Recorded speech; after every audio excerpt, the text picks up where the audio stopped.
શ્રાવણ માસના પવિત્ર અવસર પર આજરોજ મંગળવાર તારીખ 13 ઓગસ્ટના રોજ સીવીએમ યુનિવર્સિટી વલ્લભ વિદ્યાનગર દ્વારા સંચાલિત R N. Patel Ipcowala school of law and જસ્ટિસના વિદ્યાર્થીઓ દ્વારા સમાજ સેવા માટે અને એક સેવાકીય કાર્ય કરવાનું નક્કી કર્યું અને વિદ્યાર્થીઓએ નાના બજાર સ્થિત નેશનલ એસોસિએશન ફોર ધ બ્લાઇન્ડની મુલાકાત લીધી અને એમની જરૂરિયાત વિશે માહિતી મેળવતા જાણવા મળ્યું કે તેમને હાલમાં આ ચોમાસામાં છત્રીઓની જરૂર હોય વિદ્યાર્થીઓ દ્વારા તેમને આ કાર્યમાં મદદરૂપ બનવાનું નક્કી કર્યું અને તેના ભાગરૂપે છત્રી વિતરણ કરવામાં આવ્યું।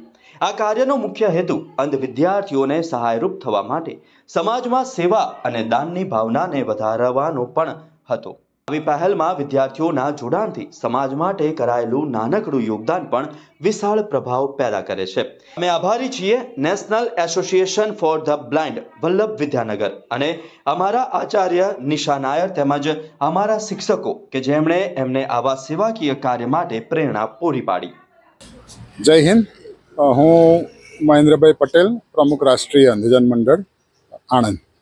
આજે આ મારી સાથે તમે જે જોઈ રહ્યા છો એ એવા ઉદાર આત્માઓ કે જે એક એજ્યુકેશન સંસ્થા સાથે જોડાયેલા છે, R N. Patel Ipcowala school of law and justice Anand, જે સીવીએમ યુનિવર્સિટી સંચાલિત છે।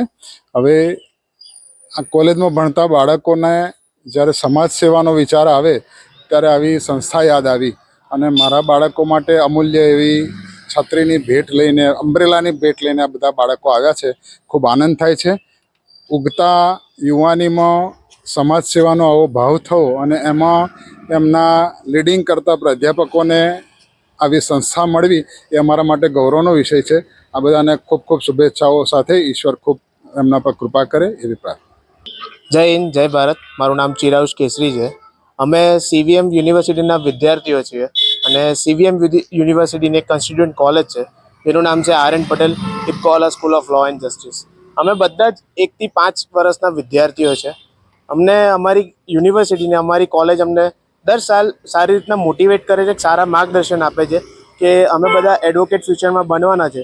તો અમારું પહેલું જ કામ એ જ રહેશે કે સમાજની સેવા અને પર્યાવરણને એની માટે કશું કરવું। આ વર્ષે અમારો વિચાર, અમારી કોલેજ ઓપન થયા પછીનો એ છે કે અમે સારી જગ્યાએ ચેરિટી વર્ક કરીએ।